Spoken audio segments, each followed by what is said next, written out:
เอาทักทายสบายดีไอ้น้องหมูเพื่อนสาวใกล้ตีเนาะมื้อนี้ก็อยู่กับมอดขนเหนือดองฟาร์มเนาะเอาทีมีหลายคนอยู่เนาะที่ถามมาถามหาซื้อไก่เนาะเป็นหยังค่อยคือบ่แบ่งเนาะไก่แต่ละตัวที่ค่อยลงไปบ่คือขายอื่นเนาะขายอื่นนี่บ่มีกักเนาะเขาจะมีคนถามซื้อแล้วเขาเจ้าเปิดเขาแบ่งหมาทุกตัวเนาะแต่ว่าเป็นหยังค่อยคือบ่แบ่งเนาะถามซื้อตัวใดก็ว่าบ่ได้แบ่งเนาะเพราะว่าขายเฮาแม่นขายตีเนาะ เราต้องการใกล้ทุกตัวเราต้องการจะเก็บพิสูจน์สายพันธุ์เนาะพิสูจน์สายเลือดให้ไอ้น้องหมูเพื่อนเบิ่งก่อนแล้วเราจึงค่อยจะมาเว้ากันอีกทีนึงเนาะว่าเรื่องแบ่งเรื่องบ่แบ่ง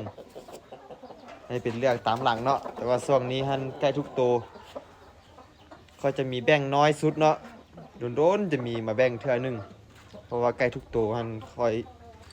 ต้องการจะพิสูจน์สายเลือดให้ไอ้น้องหมูเพื่อนเบิ่งเนาะตอนนี้